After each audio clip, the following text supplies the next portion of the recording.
There are things about technology that I love. Don't misunderstand me. All right. Well, good afternoon and welcome to It's a Secret, Not on the 6 o'clock News conference here in Tempe, Arizona. I'm Dr. Chet Snow. I'll be your host for this weekend.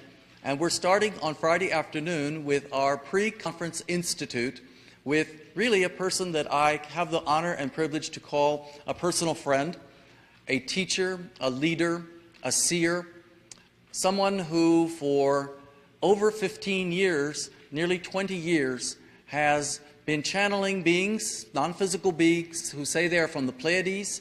They say they are from our future. They say that they are here in this nanosecond of time as we go from the mid-1980s to 2012 by our Western calendar to help us through the great changes and challenges that are coming. I first met Barbara Marciniak back in 1992. It was just at the time that her first and seminal book, Bringers of the Dawn, was coming out. And we had a wonderful meeting, actually at the home of our conference managers, Ruth and Harry Hover, in Santa Fe, New Mexico at that time. And I will never forget, it was as if Barbara and I just clicked, and I knew that I could talk with her for hours and hours and hours, and that's exactly what we did until Ruth and Harry threw me out. Barbara was their house guest. So it was really a great meeting, and we've had many since then. It's always a pleasure to have Barbara. She rarely gives a public speaking like this, and so it is an honor as well. We will be joining with her, as I said, going to Morocco in June of 2008. So I urge people who are interested in that to get in touch with me, and you can do that through conference. And so without further ado, I want to welcome Barbara Marciniak.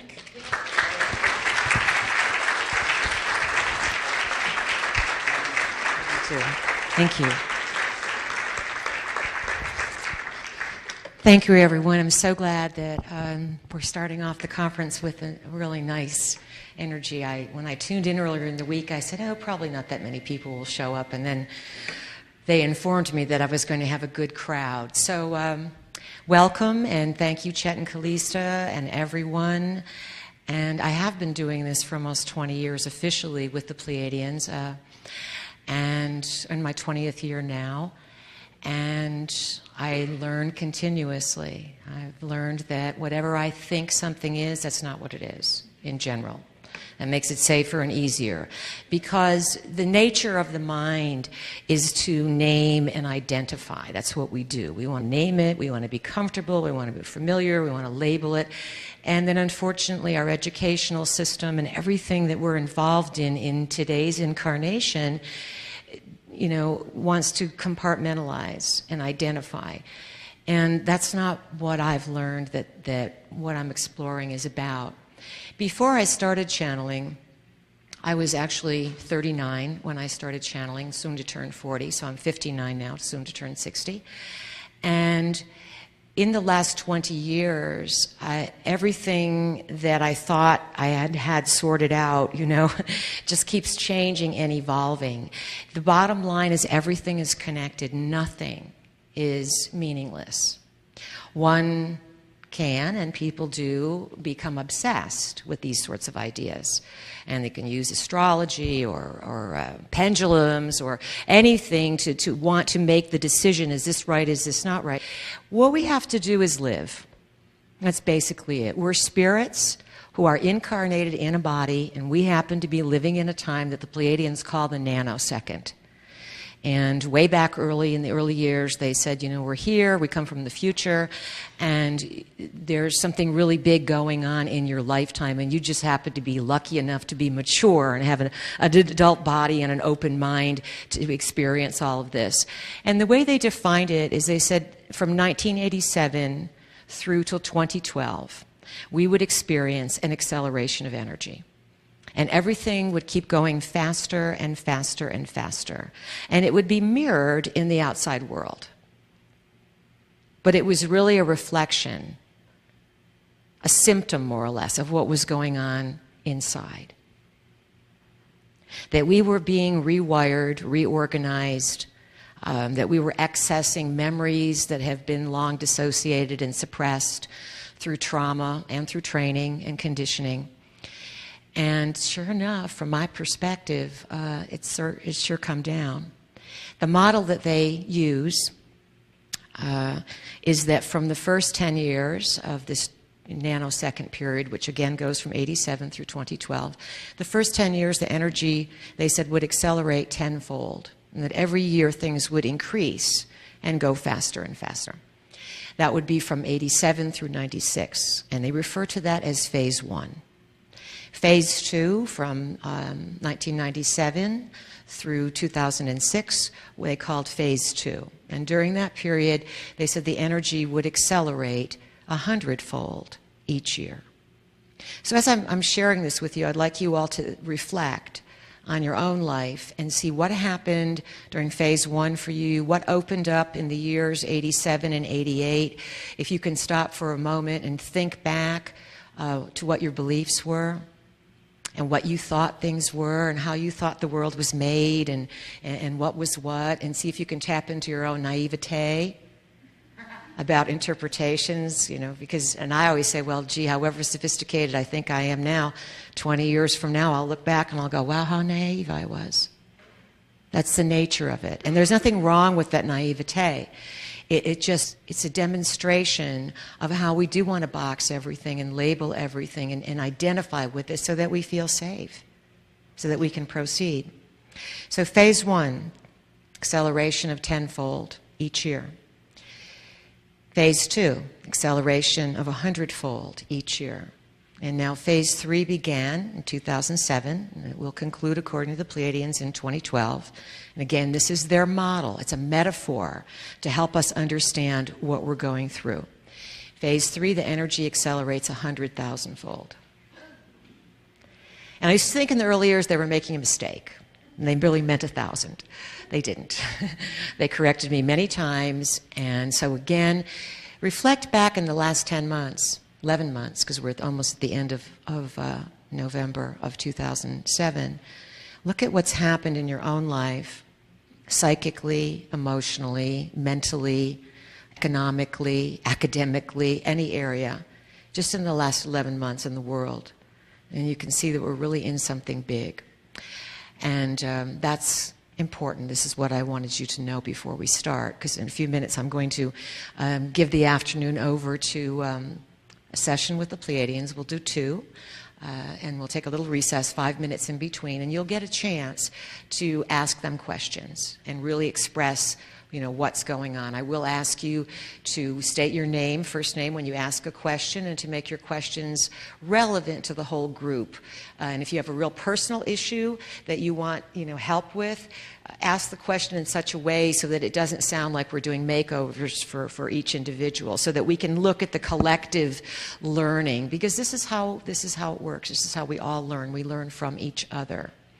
Because my eyes are closed when I'm in trance, you know, you can wave all you want, but you know, your hands won't determine who gets called on. So you just call out Pleiadians, or you say your name, and then they will call on you, and then that's how we will proceed with the afternoon. And we're going to have a mic here. You don't have to go up to it, but please speak loud and clear, and then I'll make sure the Pleiadians reiterate your question so everyone can hear it. The other thing, another sort of model that I'd like you to hold in your mind, in addition to the nanosecond, because when they refer to the nanosecond, you'll know they're referring to these times of acceleration, sort of their shorthand. And they have another little shorthand they use. It's called the Garden of the Mind. And I didn't realize that I would have AV opportunity this afternoon, because I could have had it on the screen and it would have really been helpful, but I didn't realize that. And the Garden of the Mind is basically, they've renamed the psychological and the scientific models of the mind, and they've renamed it the Garden of the Mind, and the Pleiadians use vegetables to describe what state of mind that we are in. So when they say it's your P, they're referring to your conscious mind or very quick brain waves that would operate from 13 cycles per second on up to 30, 33, something like that. And then the next one down is the carrot. It's called alpha in the scientific model, and it vibrates from 8 to 12 cycles per second, and it's probably one of the most important brainwave frequencies that we can get into, and of course our educational system and psychological system pretends it doesn't exist, and that is called carrot or alpha, and it's the area of imagination. It's the area of creativity. And when we open alpha and we slow our brain waves down, we get into what the Pleiadians refer to as the back garden. The back garden has the subconscious mind, which is the onion, layers, and in the subconscious mind are all of our memories, every single thing we've ever encountered. When we have regressions with chat or work with Paul on the sand tray, that's the kind of stuff, the memories come up. And then behind the memories would be the potato or the unconscious mind. And each of these areas, in order to get to them, we slow our brainwave frequencies down. So the whole idea to go slower as things go faster is absolutely the name of the game. Okay? So during this weekend, you're going to get a lot of information. It's going to sound contradictory. Okay? Different people are going to be saying different things. It's going to push your buttons. But it looks like it pushes your buttons. It's going to hit you in your chakra areas.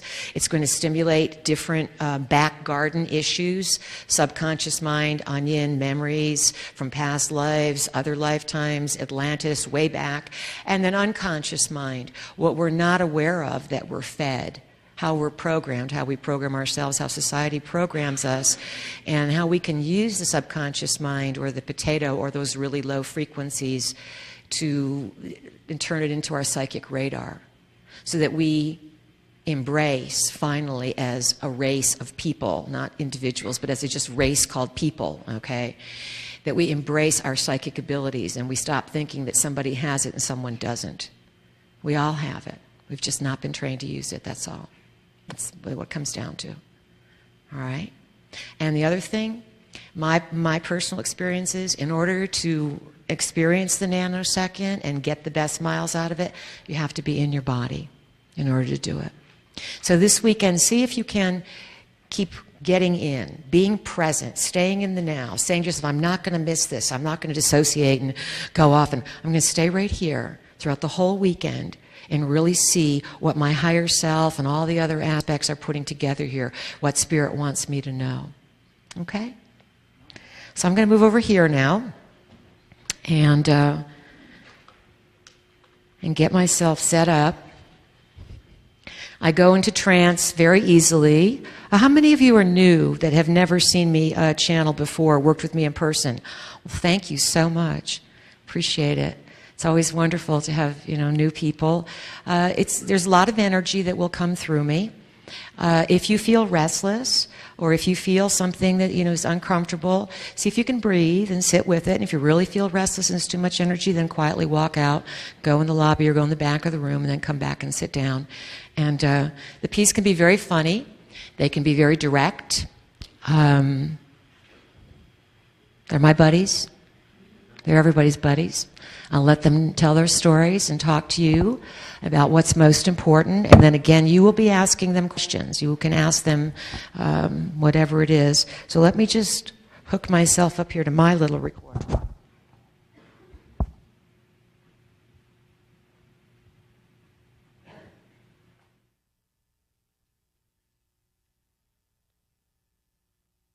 And you're all set, Gary, yes? Okay, I think I can do this. I think I can work with this. Do I have a better sound like this? What works? This? This is better. Okay, if I hold it far enough away. Okay, thank you, Ted. Whoops. Maybe we'll get to the P's to play the harmonica. They do that now and again. Taken that up in the last year, kind of in honor of my dad. Okay.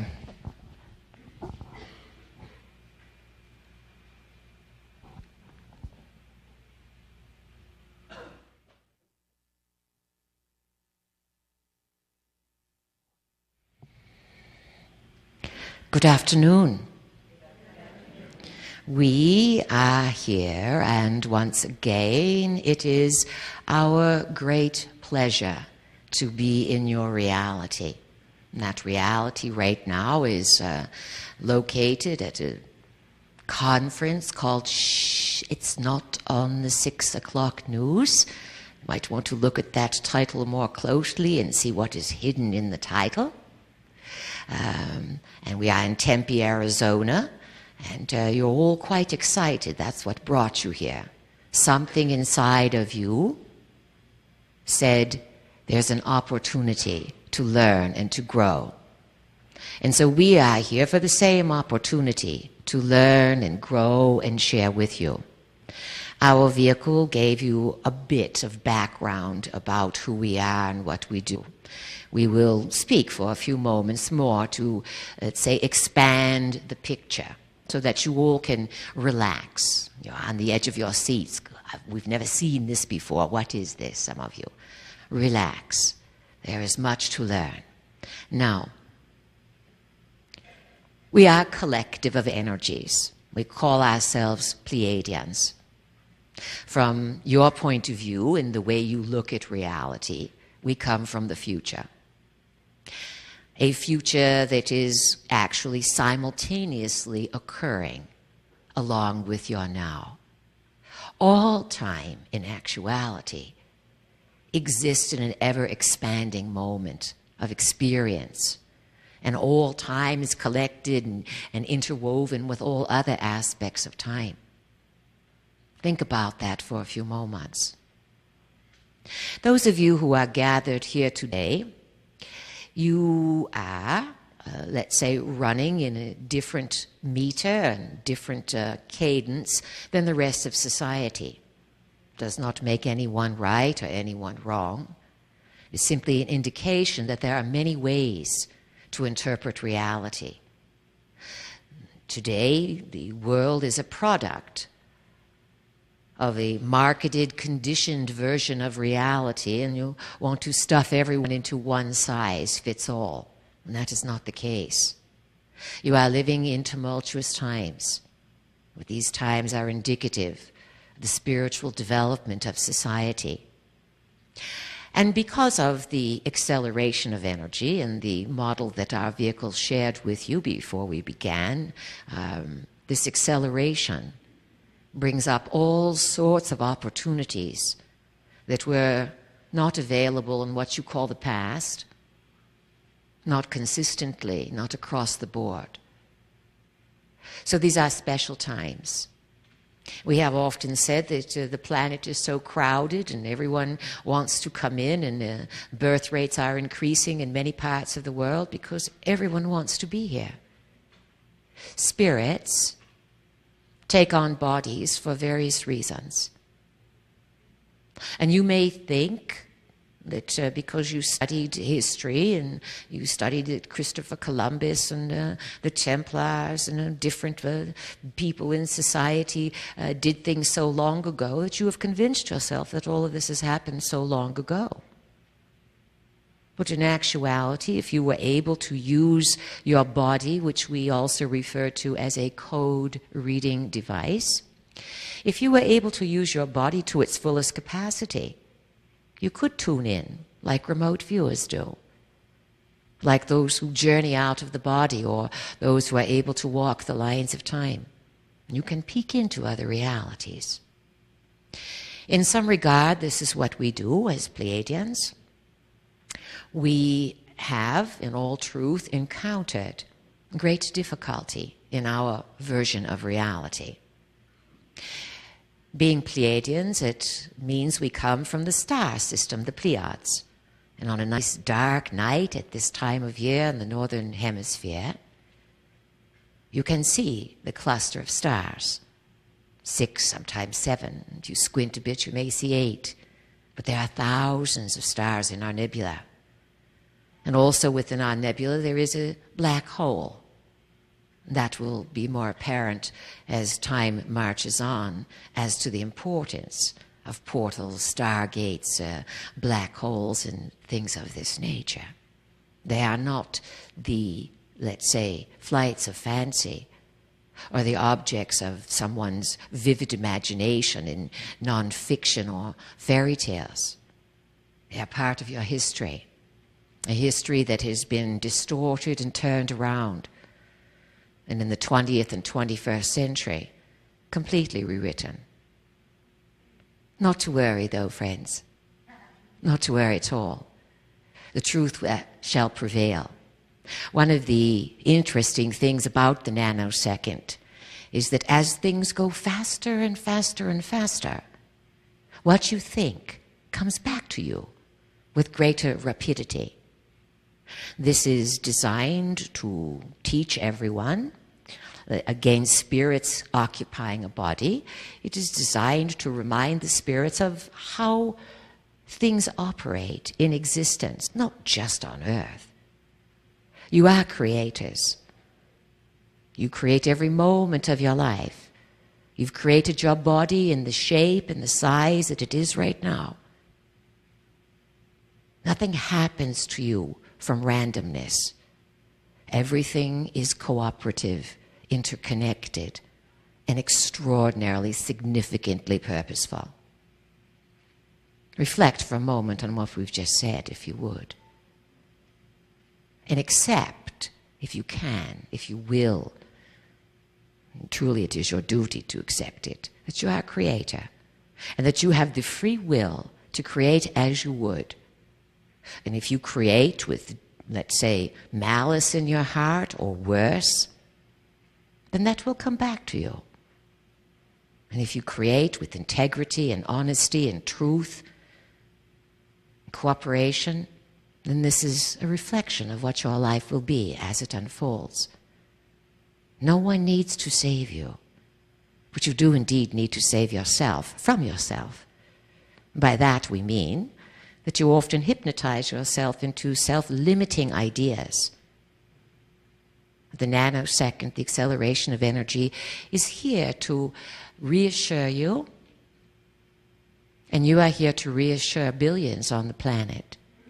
You may be thinking, well, when am I going to get to tell those billions or talk to those billions? You do it every moment of your existence. There's no technology, sorry AV fellows, that is more powerful than your own biology. So when are you going to really accept that power and play with it? Well, we'll let you know during the course of the afternoon some of the plans and agreements that are structured, that are set into motion, and that can be read from the patterns of the stars and the behavior of people, and also what is happening in simultaneous time. Now, again, we come from the future. Why? Because in our future, a tyranny has reached us, a very nasty tyranny. And we are, as Pleiadians, deeply connected to your planet, long-term ancestors. We are kin. Travel around the world or open books and look into many of the indigenous cultures, and you will find that their core beliefs name the Pleiadians, the Pleiades, as their ancestral lineage. The truth is you do come from the stars, and that Earth is a genetic library. We are here because we traced in time the genesis of the tyranny. It seems that it all takes place and births itself in this quaint little corner of the multiverse called Earth during a time of tremendous acceleration. That acceleration is designed to create a healing along the lines of time, not just to teach you that you are creators, but to inspire you to do something with the energy that you create with. And the largest duty you have is to heal yourselves, to empower yourselves in the now, and to begin to get a glimmer of understanding that the power of your biological being in these accelerated times truly ripple out into all avenues of existence. So we have come to help you build a new probable future. A future that in the ideal will touch us in a large loop and conveyor belt of energy. Even though this may sound pretty radical from one point of view, this is the way the multiverse operates. And soon you will be incorporating many, many reality shocks and shake-ups as a culture as you begin to realize, the planet begins to realize, that you share this space with many beings, and that you cohabitat the earth with all sorts of creatures, all sorts of life forms, and that those who control your world have done their very best to keep this a big secret. And being that this conference is about letting the cat out of the bag, then we are going to talk about big secrets throughout the weekend. Now, you are here, all of you, because you are ready to go to a new level of change. When you gather together with others who are willing to think and reconsider reality from another point of view, even if none of you agree, the idea that you are willing to reconsider reality and to look at the unusual, what has been labeled paranormal phenomena, this in itself sets out a frequency. That frequency ripples everywhere in a non-local existence, meaning that what you do now can be felt in China, can be felt in the poles, can be felt in every aspect and area of the world. This is the power of the mind. And the power of mind is going to come into its own. You have a big revolution ahead. Major, major revolution on this planet. It will begin around 2010, around 2010. And the glimmerings that you see in 08 and 09 will be nothing compared to the impact of energy and the change of beliefs and the change of approaching ways of life. Perhaps you now have a glimmer of understanding about why all the spirits want to come onto earth. It makes no difference, really, from a larger point of view, whether you are born on Fifth Avenue or whether you are born out in the bush under the stars. To be here, to be on earth during these times will go down on your spiritual resume forever, ever, ever. This is a hot spot. And to enlarge in the picture a bit, all forms of consciousness, all types of beings, all shapes and designs of creatures that have ever interacted with Earth are drawn back here now. And this will give you another idea of some of the anomalous activities that are occurring, from reptiles and giants to inner earth inhabitants to who are the visitors and what is their agenda. Everyone has come here for one reason or another. But from our perspective, everyone, every being is here to heal. And what are you healing? It's quite simple. You are getting rid of unnecessary fears. What is society doing today but drumming up more and more and more fear everywhere? And what are you learning to do? You are like ducks, letting it roll off your back like water.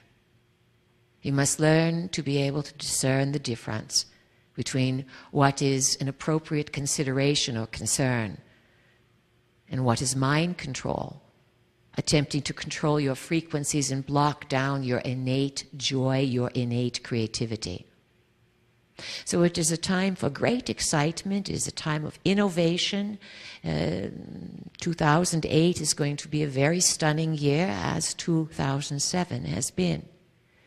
And in 2007, you had the grace of some very beautiful energy come your way, opening you to difficulties on the emotional level, but showing you the grace of the galaxy. And this energy has to do with what we call the galactic mother. And this galactic mother brings truth and creativity to the planet. So if you can embrace the truth, whatever yours is, and whatever versions of reality you meet that show you truth, you will be exuberant in creativity. And this is what your planet needs to let's say, change the direction that some are steering you in. There is no stopping the revolution of mind, the revolution of spirit. With time being simultaneous, one could say it's a done deal. Because intention is what sets things into motion. And with clear intent and a trustful heart, there's no stopping anyone. So let's turn it over to you and see what you have to share in response to what we have just given you to think about and consider. Please state your names loud and clear when you speak to us, and we're quite intrigued with finding out what your concerns are, where you may have difficulty, what area you would like a little more clarity on and understanding. And if we know, we will certainly offer insight, and if we do not have perspective to share, we will let you know and pass on it. So let's begin now. Who would like to ask the first question this afternoon? Dennis, all right. Loud and clear, Dennis. What is your question? I have a question Ooh, what is all that crackling?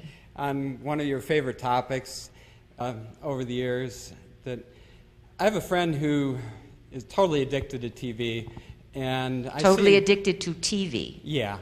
And I noticed ever since, I have lunch with him maybe once or twice a year, and I noticed ever since he got high-definition TV, and he doesn't understand why I don't like TV at all and don't care about it, but, you know, and he's trying to impress me with his high-definition TV, and I noticed since he got it, he seems to be physically going downhill rapidly.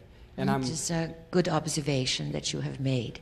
So my question is, and there's a huge push on high-definition TV, so what more are they able to do to people through the high-definition TVs? All right, good question, Dennis, and interesting that it's the first question.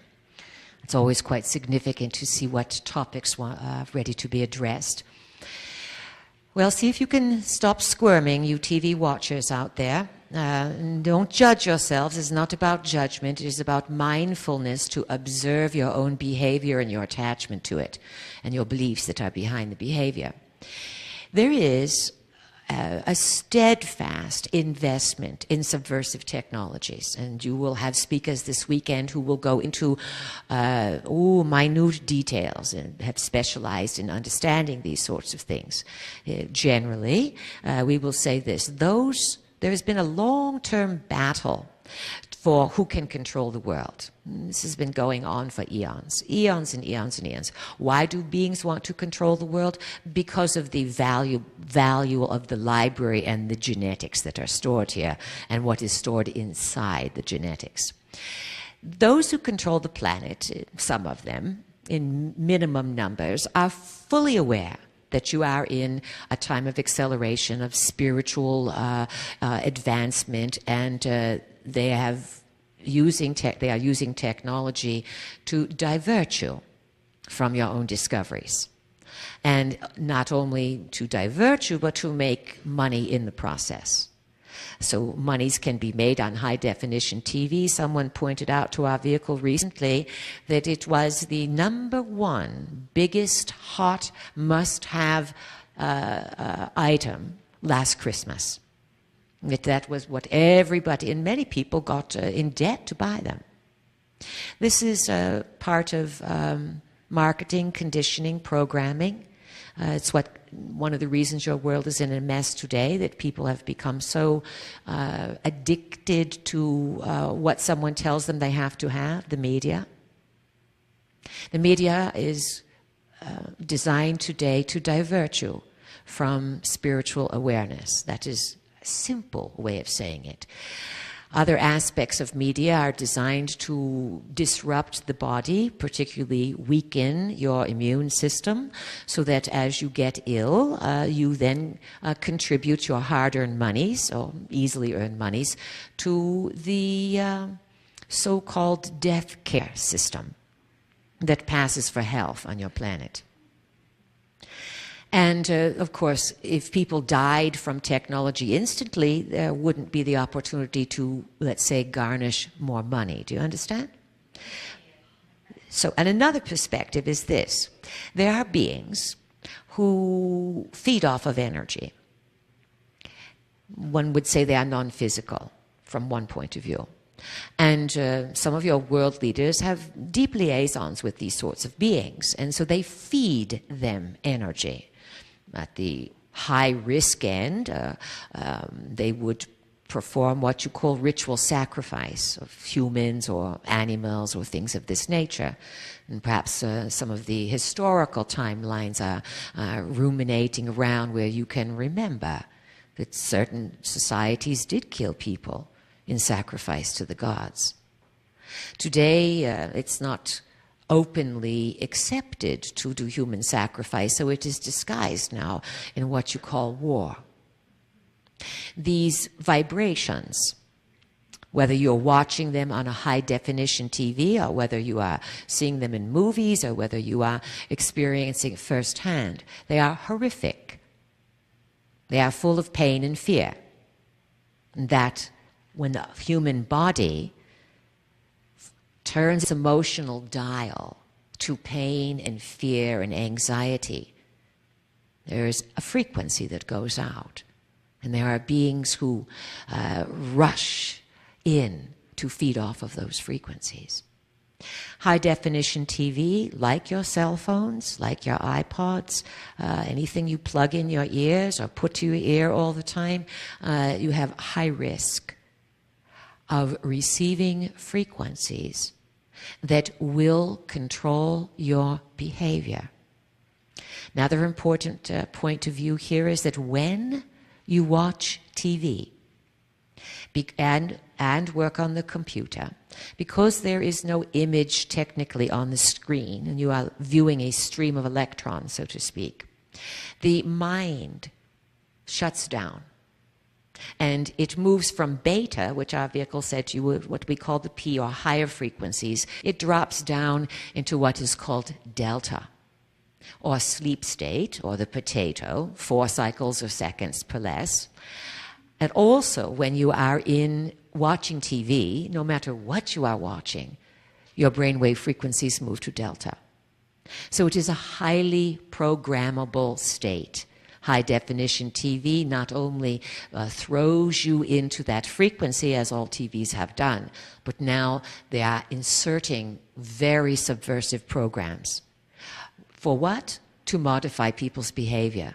Remember, if you can remember, in the 1950s, 55, 56, 57, something along there, a man, a behavioral psychologist named Jose Delgado, was able then to prove that he implanted electrodes or chip in a bull, and then had a little box and pushed a button and the bull ran towards him, and he pushed a button and the bull stopped.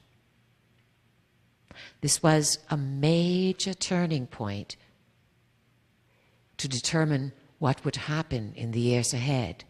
You are now in that era. Our recommendation is put the TVs on the curb and say, free mind control machine. You're not thinking that's very funny, do you? But one day from the future you will. One day from the future it will be seen what the electronics and technology are doing to the human body. All right, Dennis? Yeah, and I just want to say that another mind control machine is the digital watch. As opposed to the old-fashioned watch that goes around, the digital watch I've heard is a lot worse, that people wear all the time. Yes, especially also if you have a clock next to your bed that is a digital clock. These things create a frequency that disrupt your natural brainwave cycles. If you want to entrain with who you are and strengthen who you are, the very best way is to get out in nature with no sounds to accompany you, just the creatures You don't need music. You don't need all these things. Certainly they are an important part of life, which, as Dennis was saying, his friend became addicted. When you become addicted to something, you lose your mind. And when you lose your mind, something else can come in and possess you. Our vehicle said to you earlier, she said, stay in your body this weekend.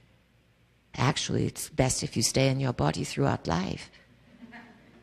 Because if you vacate the body because of some trauma or dissociation or some lack of liking what is going on, and everyone does it. Everyone does it all the time. You just don't notice it. You haven't been trained to learn how to observe yourself. But if you vacate the body often enough because you don't like it, then inevitably something comes in to take over. And this subject is a hot ball of wax, hot potatoes, the idea of entity possession. Yet it is as old as the planet in understanding. Who has another question, please? Eric, all right, what is your question? Welcome. Oh, hi. I have the game board set up in my room, and I put pieces on. Who is this? Gary. Oh, Gary, we thought you said Eric. Gary, all right, we recognize your vibration. You are working with the game board.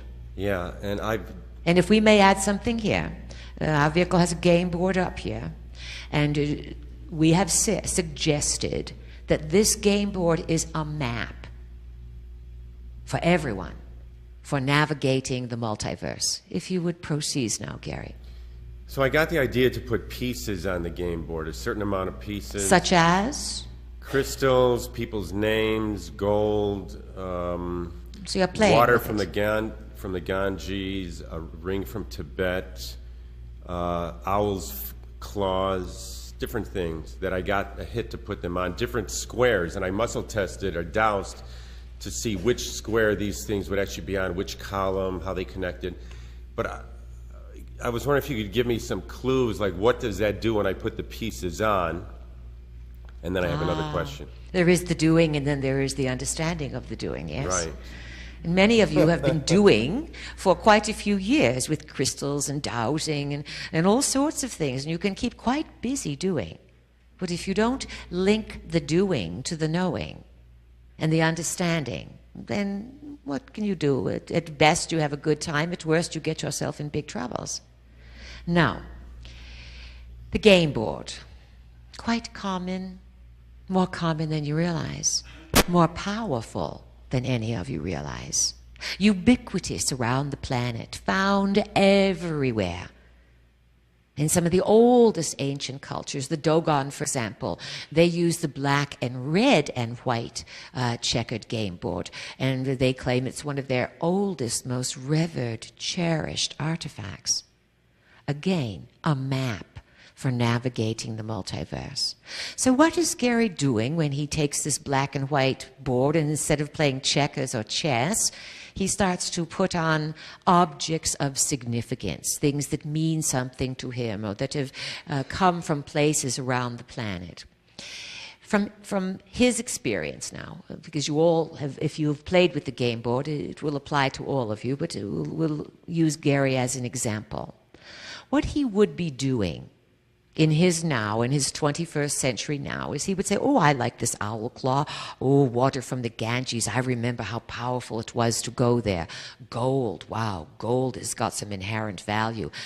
Gold is the love frequency. It is the veins of the earth. It carries and conducts all sorts of information.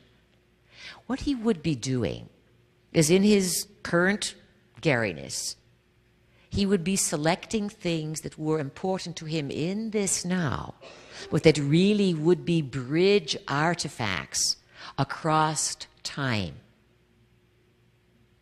So what you are doing is moving things around, and on some level, your neurology is connecting with other incarnations, if you choose to use that word, of yourself, other realities where you are just as viable and just as alive.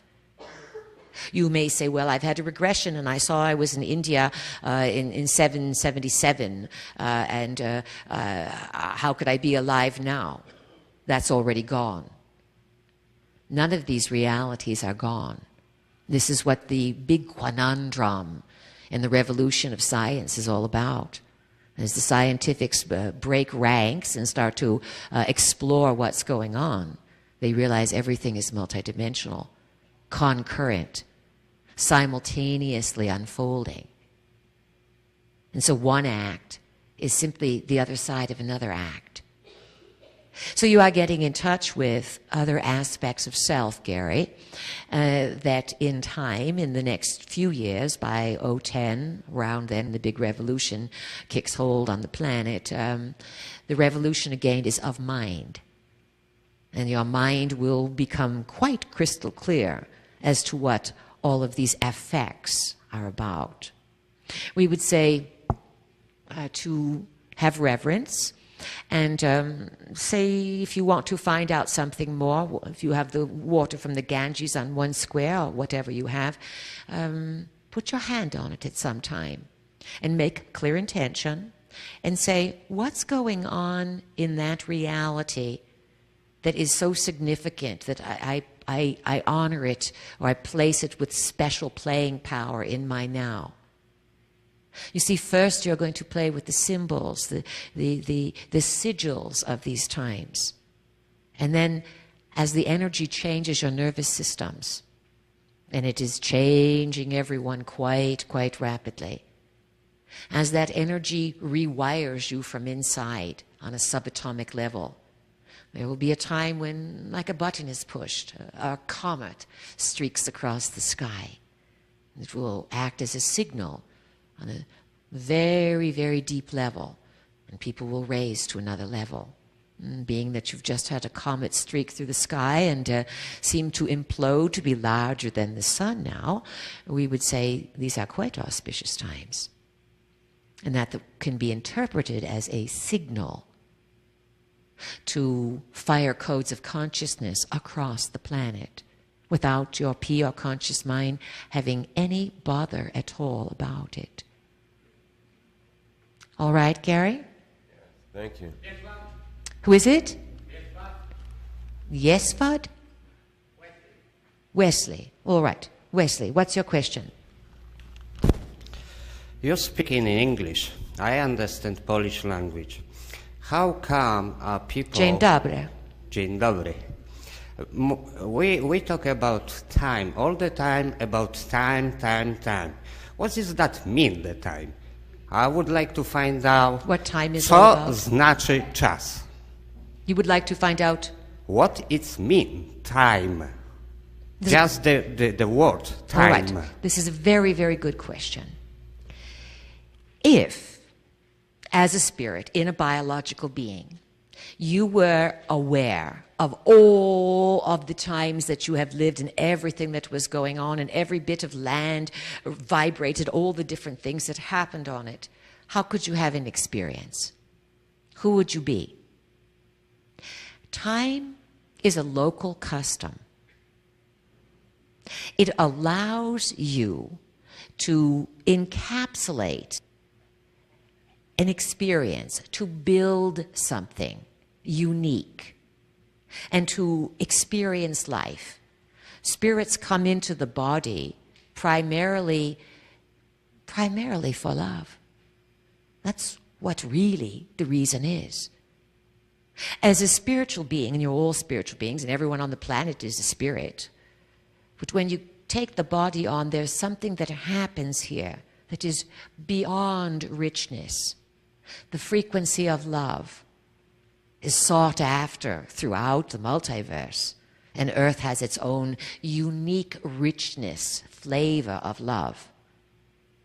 So each segment of time allows a separation, a compartmentalization of experience.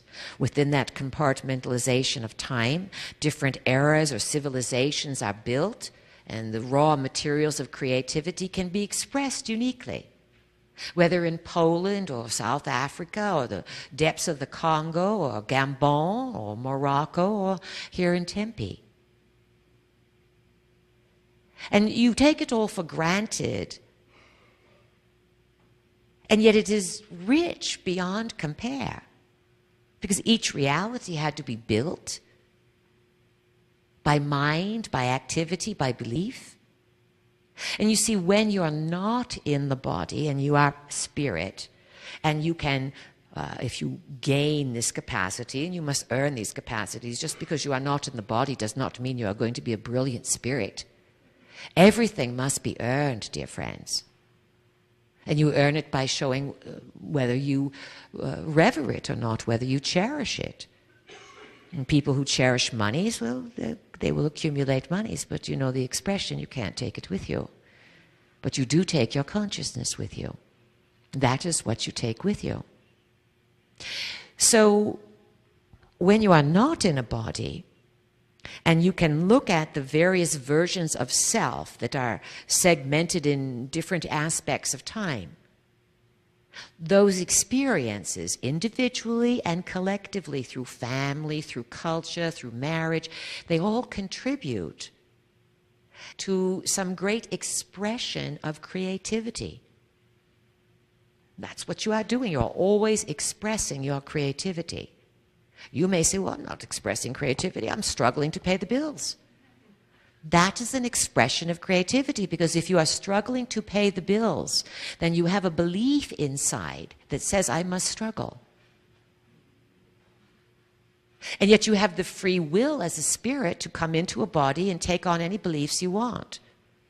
And then experience the conveyor belt of energy. You think of something and then it comes back to you. You set an idea for yourself, I'm always slower, or I'm brilliant, or I'm lucky as can be. You hypnotize yourselves all the time with these ideas. So collectively, all these isolations of time are going to come together in the nanosecond, and time will appear to fall away from about 2010 onward. In a few months, Pluto, 1 month, 2 months, Pluto will be, about 2 moons from now, will be moving into the sign of Capricorn. Capricorn rules the body, let's say the spine and the skeletal form, and also time. Pluto disrupts things. Pluto brings out the truth from the underworld.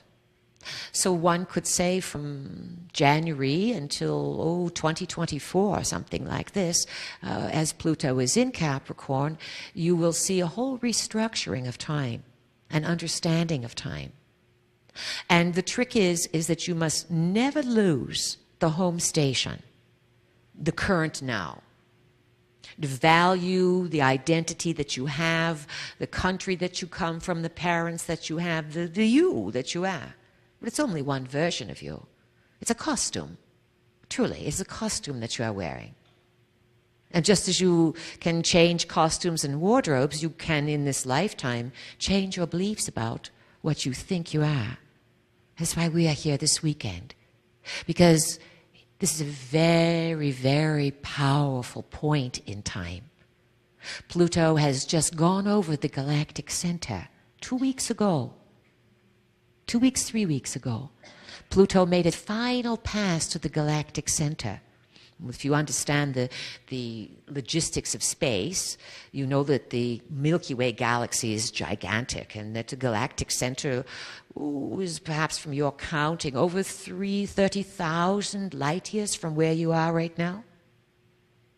And if that is very, very, very far away. Pluto is very close to you compared to where the galactic center is. And you know darn well that you cannot even see Pluto in the sky. It's very, very far away. But Pluto lined up with the galactic center, and it does this every 250 years. So wherever you were, October 26th, 27th, and 28th, and whatever you were doing, you imprinted this next phase of development, of revolutionary change, of truth and creativity with whatever you were doing. So now, just a few weeks later, we are here because we want to remind you of the ripeness and the opportunity of energy, and to do something with it, to be profound and to have courage. And that courage must always include speaking the truth. And as you speak the truth in this time, it will affect all the other times that you are connected to. Question. Oh, we have a lot of popcorn popping here. Good. Let's hear from a lady. Okay, Who is it? thank you. What is your name? Mary. Mary. Oh, it loud and clear, Mary. All right. In our physical bodies, we are able to dream. Of what importance is that? And can spirits dream, or do they not need to? Oh, good questions today. We are quite impressed with your, with the subjects that you are deeming important. You do dream. And in the model our vehicle shared with you that we have used to help you understand yourselves, the garden of the mind, it is in the potato or the unconscious mind where you dream. And these are when you are in 4 cycles per second or less. When the brain wave activity slows down, you go into dreaming. Dreaming actually builds realities. Dreaming is like being in spirit. In physical reality, if you want to check something out, it might be a lot of work to say, well, do I want this house or this house or this house or this house? Well, I'll build them all and move in all of them and see which one I want. Relatively difficult to do, yes? You can do it with clothes. You can go shopping and say, all right, I'm going to buy a new wardrobe and I'll put all these things on. I'll try them on, so to speak, and select the one that I want. Dreaming is somewhat similar. You literally put on an experiment with different versions of reality. You transcend time in the dream state. And of course, your behavioral scientifics are very well aware of this, and this is why they have occupied your time for the last 50, 60 years with TV. Taking over the time of creativity, which of course when you watch TV, again, you are in the similar brainwave frequencies that you are when you are dreaming and sleeping. Now, dreaming helps you to choose reality. You test things out in dream state that you may not end up manifesting in reality. One could say dreaming is where you go shopping for reality. Dreaming is where you meet your neighbors. Dreaming is where some of you confront popes, priests, and presidents and people of power, and you have no problem walking up to them and say, hey, what do you think you're doing? You're messing up the planet. It is a place where many of you lead, where in waking life you would be quaking to lead. Do you understand? You are more outspoken.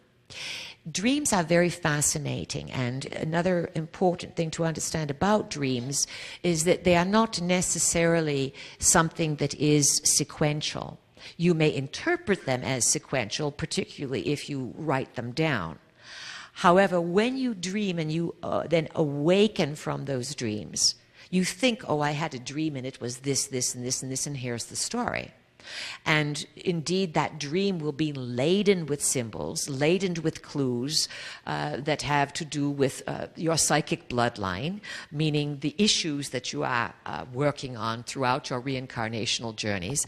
But also, they will be fragments of perhaps 10 dreams. You dream on levels. Again, we use your terminology to help describe something that is beyond the terminology. But think of this way, an elevator. And you walk into a building and that elevator goes to 26 floors. And you decide for the heck of it, because you have nothing else to do, that you are going to go to every floor and get off. Do you understand? Walk around and get back on and go to the next floor. Dreaming is somewhat similar. If you have an issue that you want to resolve, you all go to sleep with issues. You understand? What am I going to do about this tomorrow? Fix the car, the kids, the money, the whatever. You all go to sleep with issues, and you work those issues out. And if you would go to sleep with the idea to say, it is my intention that I am going to dream solutions to these events, then you would get far more miles out of your sleep and dreaming. And for those of you who have to take tests, it's an old trick that you say, tonight I will take the test in my dreams, and in the morning I will ace it. You understand? You can set up these types of agreements with reality. They don't have to happen to you. So if you have an issue, for example, something very simple, or you're in between jobs and you want to find a job, and you are looking for employment, or maybe you are looking for a new place to live. You may have dreams, and you may dream on 26 levels, just like that building with the 26 floors. And you may get off on each one of those levels and dream something about your particular issues on all those different levels. And then when you wake up, it's almost as if there is a compression of those issues. And then you wake up and you have what you remember to be a dream. And that dream is filled with keys that are showing you that you are working for solutions. Does it help you understand, Mary? Very good. Who else has a question? Ooh, all right. Let's hear from another lady now. We've had a few men. Who is it? Paula. All right, Paula.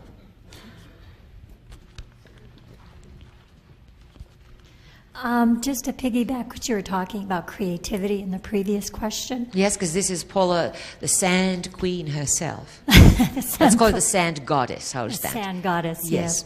I have a concern. I mean, there's so much going on. There's a lot of intensity, a lot of seriousness. And I'm hoping the Pleiadians can comment on the power of creativity and play, and that some of the greatest discoveries and some of the greatest solutions are creative solutions that come through means that we often don't tap into. And if you can comment on that, because I think balance is going to be extremely crucial, especially during this next phase of life. All right, excellent question, Paula. Our vehicle has done therapies with Paula, and we and our vehicle highly to be recommended. Not only is she an excellent facilitator, but what she is doing in her work play is to ask people to play into knowledge. And when you play, when you are children, or a few weeks ago we had a big party in North Carolina and called it the Galactic Celebration Weekend, sort of a prelude to 2012.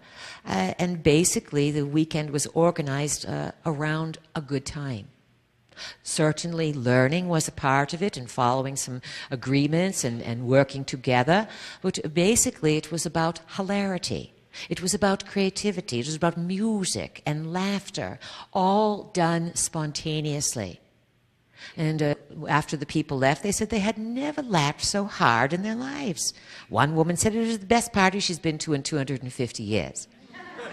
Our vehicle liked that comment. It was quite good.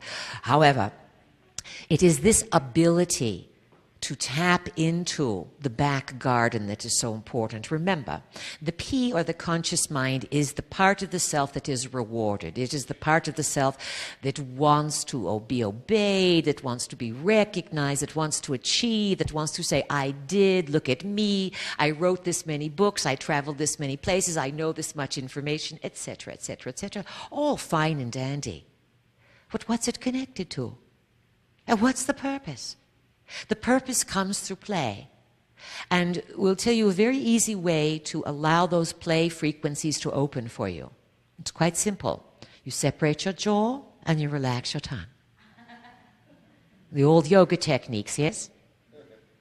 When you separate your jaw and you relax your tongue, you immediately shift your brain waves from higher beta frequency or conscious down into the bridge, we call it, or the carrot bridge, or alpha. And once you get into a slower vibrational frequency, you then tap into your own inner knowledge. This is what all meditation and yogas and all sorts of things are all about. It's learning what buttons to push on the body to get it to work. You know how to push the car buttons, the computer buttons, but the body still boggles you. So if you can learn that it is rejuvenating and it is enhancing to play, mindlessly, sillily, you will gain your health and your freedom. Because when you laugh and when you play, you reinforce your immune system. When you sit in front of videos, TVs, DVDs, whatever these things are called, all the letters, numbers, digital TV, is that what it is? High definition, whatever. You shut off your flow of creativity. And you are allowing other forms of creativity to come at you.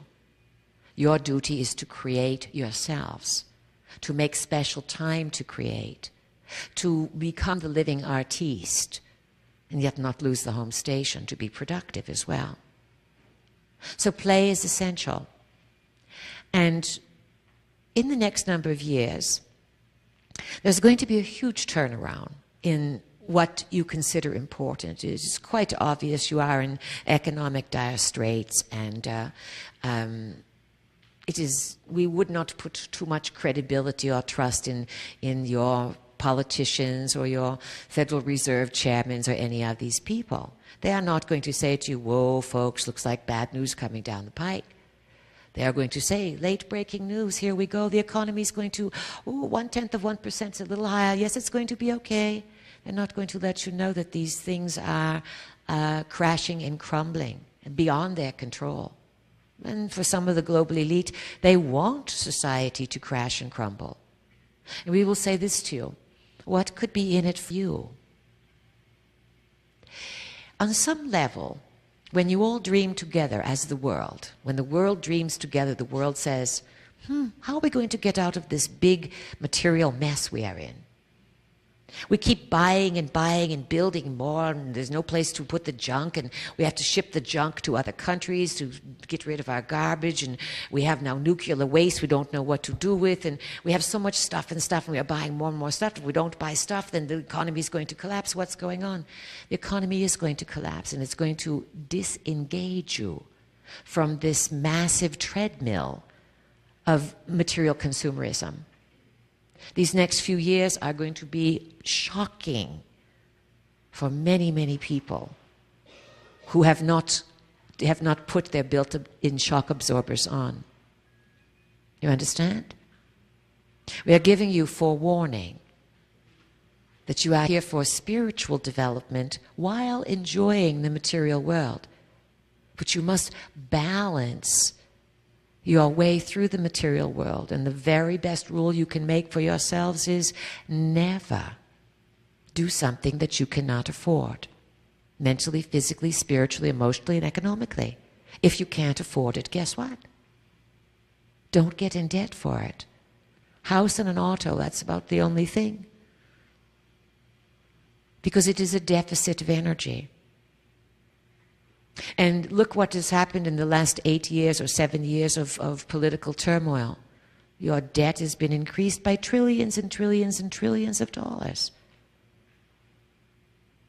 So there's going to be a big pullback energetically. And everyone's going to find themselves modifying.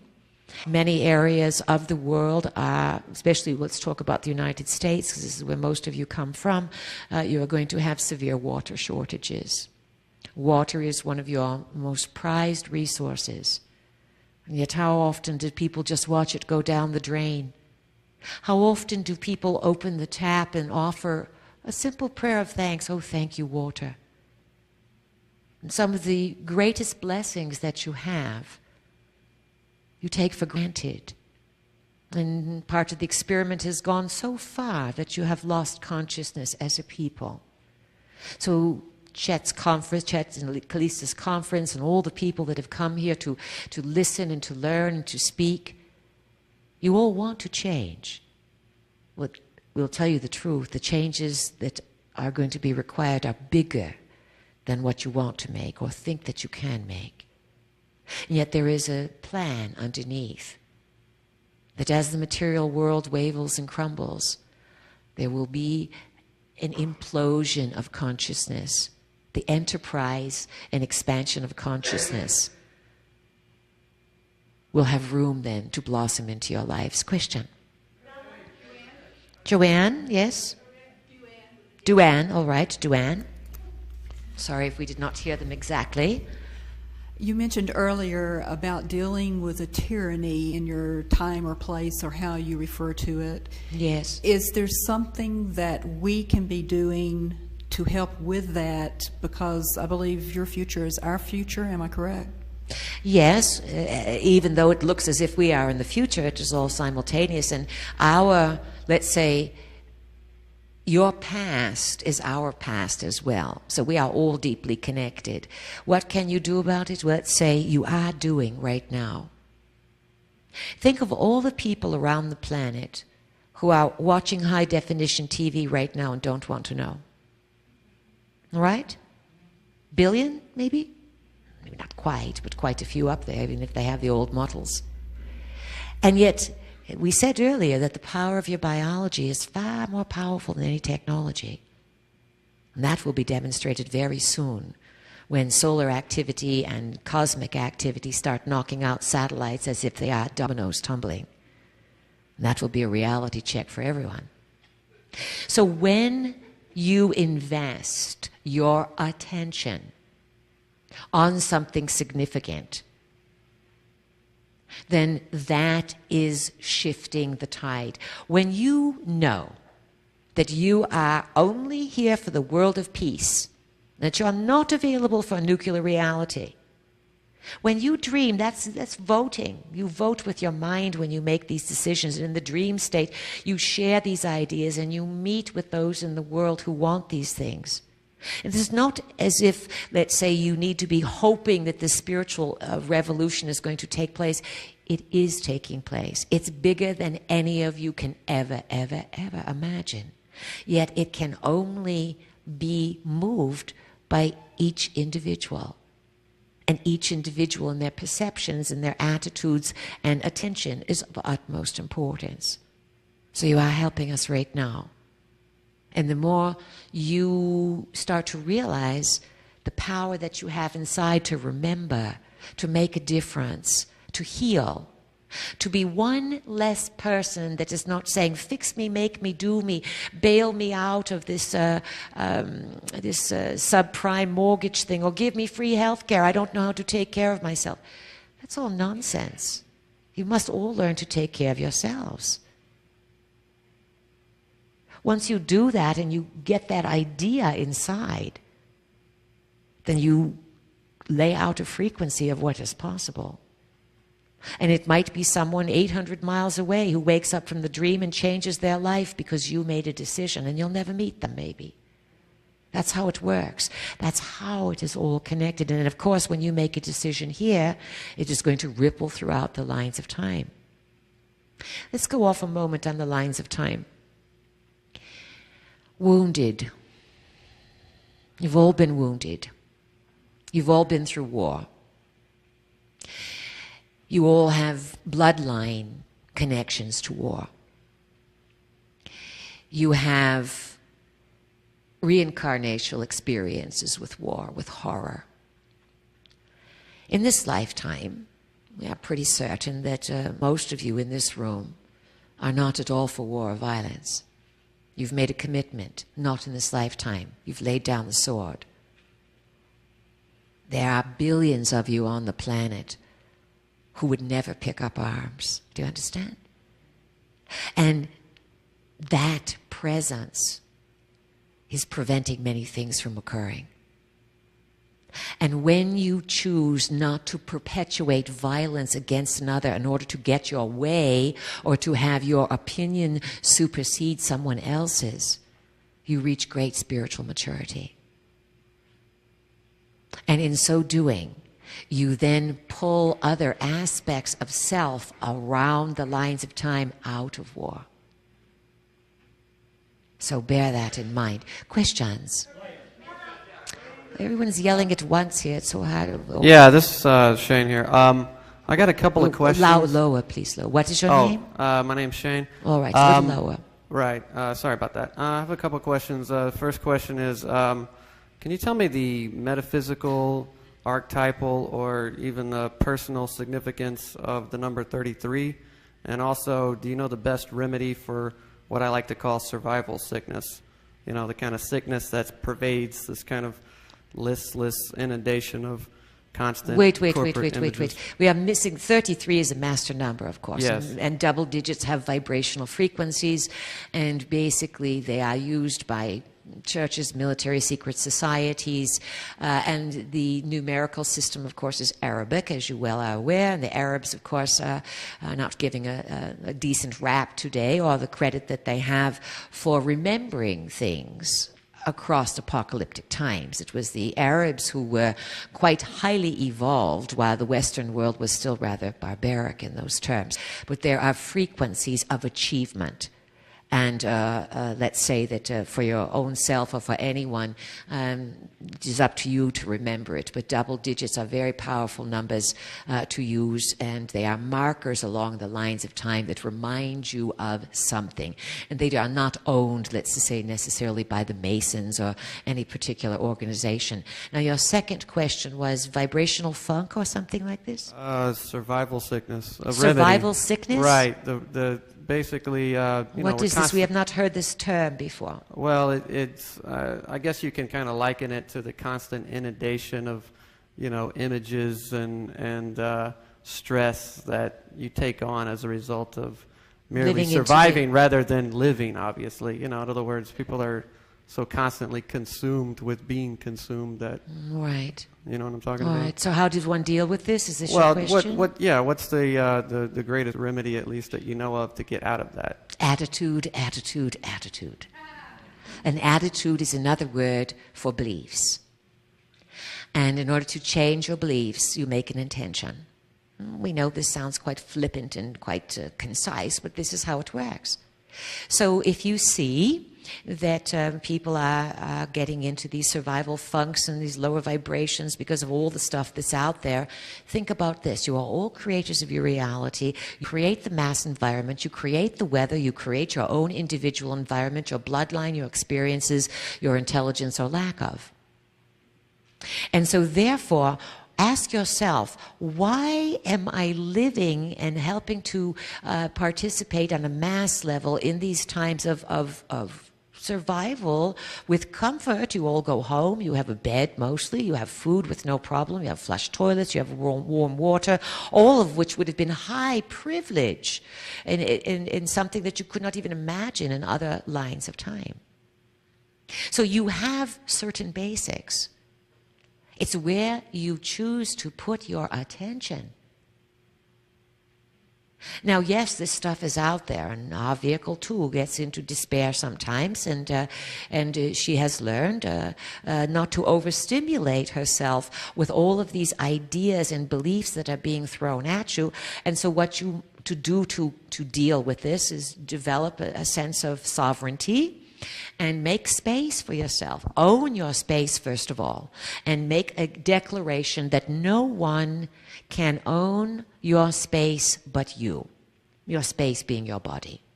And that you are grateful for having a body and being in it, and that it is your intention as you move through this ride of life that this is what you are available for. And you can learn to sort of allow others to play out what they need to play out, to be of the world but not necessarily caught up in all of that. And of course, as we mentioned earlier, the more time you spend in nature, away from busy lifetimes, the easier it is going to be. Because nature, again, conforms to your identity. When you walk through the woods, each of you, the woods or the forest or the desert responds differently to each individual frequency. And the nature reads your vibrations and then feeds back what you need to create, quite simply, hemispheric balance, body balance, and to restore calm within your biological being. If the world looks too crazy, then certainly unplug those TVs and stop going to the movies and stop putting your money into things that perpetuates the craziness. It would do you all well, also in the next few years, to get into volunteer work.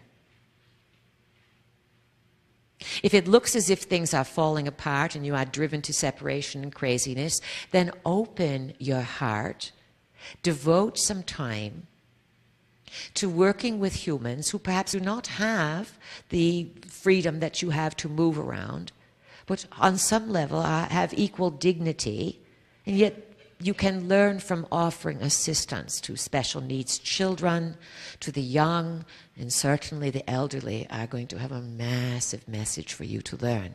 And soon you are going to be the elderly. You don't think that's funny, do you?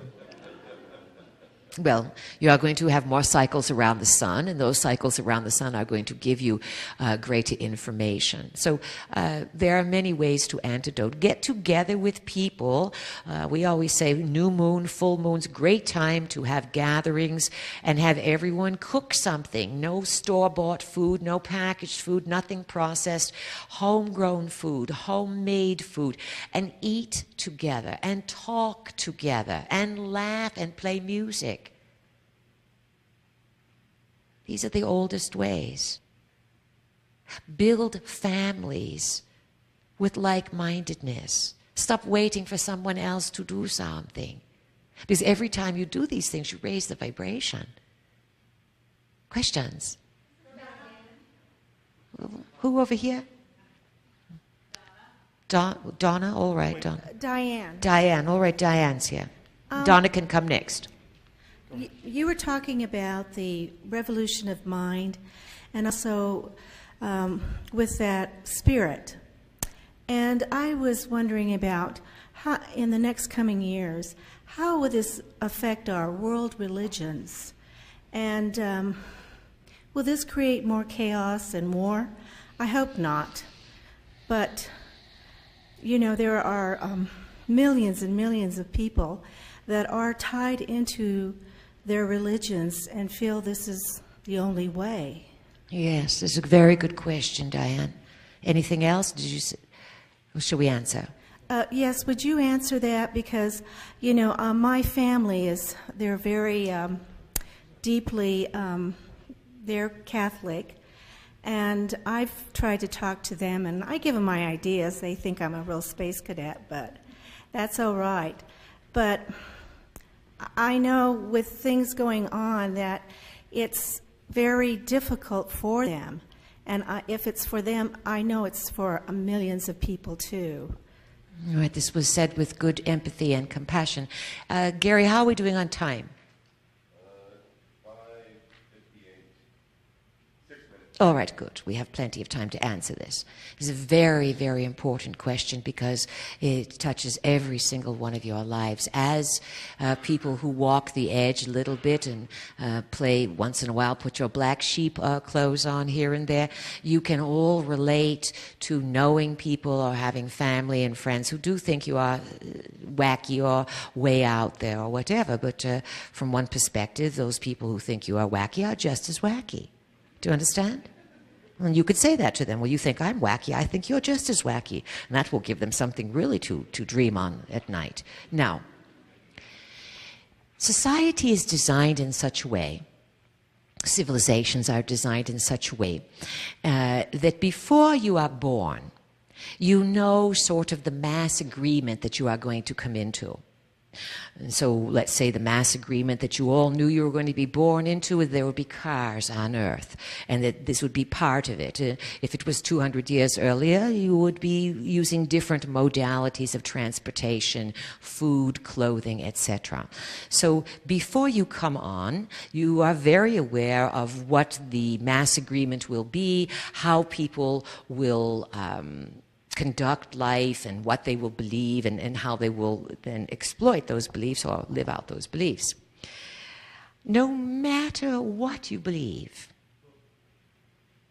there's always a bigger belief that can be had. So you can look at different groups around the planet and say, wow, they are real fundamental black and white thinkers. Look how limiting their ideas are. If one steps outside of this, then kaboom. Look today what's happening in parts of Iran, where, and even Iraq, where not so many years ago, few decades, women could dress as Westerners, they could wear miniskirts, they could put their hair showing and wear a bit of makeup, and now today women are terrified to go out of their house unless they are veiled, unless they have full garb on. or they are found dead in the streets. So people become fanatical with their beliefs. And when their beliefs are threatened, then they become even more desperate with their beliefs. Now here's the thing about religious beliefs. What is religion? What is it really? Think about it. Some of you are raised Catholics, Jewish, let's say Protestants, and perhaps there are some Hindu, Buddhist, maybe even Muslim beliefs. But what are these religions? They are a way of people on earth wanting to understand the other world. Yet to talk about the other world and say, you know, I'm interested in the other world, people say you're crazy. But every religion uses the term other world. So it's quite well known that there are other worlds. Religions, one could say, have been set up by beings, physical and non-physical, who wish to, on a very neutral level, study humanity as they would go through various experiments of beliefs. On a more ominous level, one could say that certain beings set up religions as custodial organizations to contain and control people, to have them feed their emotional energy towards something and their physical monies and bodies towards something else, and that would keep them compartmentalized by creating a hierarchy where in order to get to the other world you had to pay or go through a human vehicle. And this is all control. It's all control. But you see, religious beliefs run very, very deep. They're not just about this lifetime. They are in your genealogy. So great-great-great-great-grandma might have been a fanatical Catholic. And so that program or that approach to reality is passed on in the blood. You'll never meet these people, but you keep living what they do over and over again. Now, consciousness involves the ability to ask yourself, oneself, is what I am doing productive? Am I working towards productivity? Am I enhancing my life or taking away from it? That's consciousness, a form of it. When people get caught up in religious beliefs, there is no self-reflection of this nature. There is a should. There is a guilt. There is a duty. Christianity in particular is emphasized on sin. Even more important, and we are not going to denigrate all of the world religions, we are going to simply show you how they are symbols of other realities. Christianity basically uses the game board. You say, oh, I didn't know Christianity uses the game board. It's true. If you travel around the world and look at the various churches, you'll see those black and white checkers everywhere.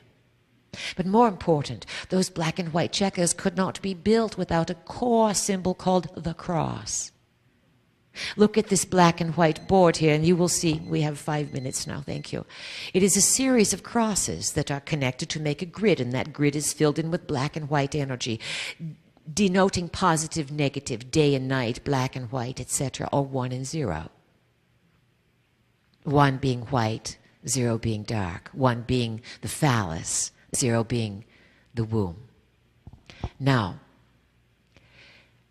when a world religion takes a character who is really not even reported to have existed and makes a composite of him, as the famous Constantine and his gang did, and they put him not in his most glorious moment of supposedly rising from the dead, but they put him on a cross, crucified.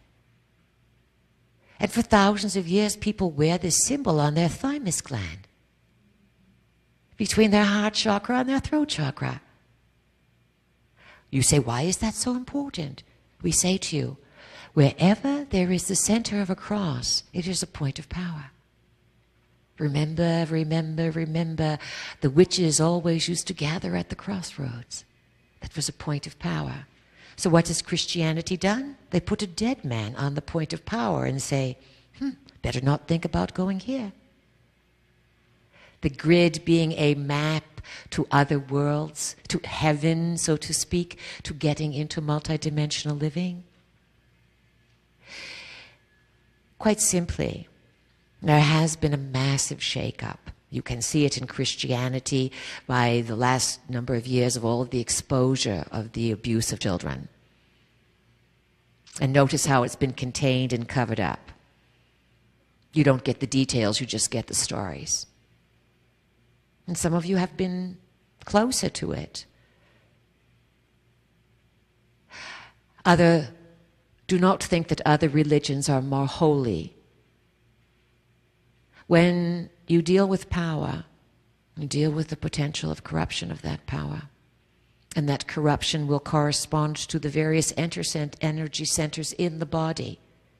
So, because the two most important energy centers that you first must get down to would be root chakra and sexual chakra, chakra 1, chakra 2, this is where you find most of your failings. And let's say that world religions are going to go through a huge turmoil in the next few years as the so-called extraterrestrial UFO, other world inhabitants begin to show their place. This is of utmost importance.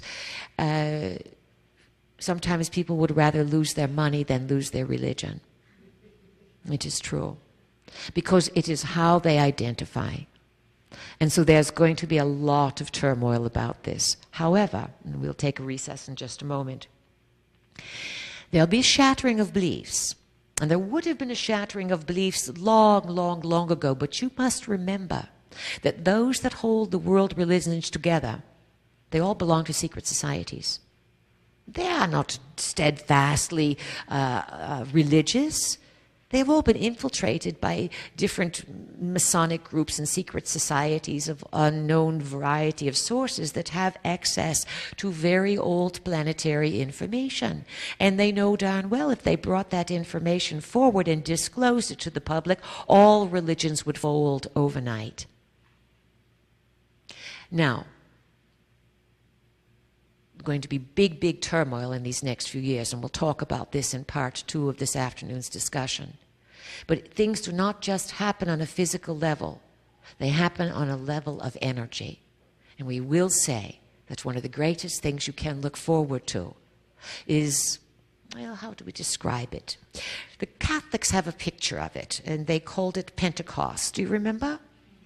And it was supposedly after Christ had risen and spent a bunch of days on the surface, then everyone got together, and then he went back into heaven, and everyone had the dove and the energy come down to their head, etc. You remember the pictures, those of you who saw that thing? One could say that is a wonderful symbol for a dispensation of energy that can be spread across the board to everyone on the planet, so everyone has a big aha, a big letting go, a big new connection to reality. Dream it. Let's take a recess for about 5 minutes or less, please. Don't run off too far, and we'll come back for part 2 of this afternoon's discussion. Great pleasure.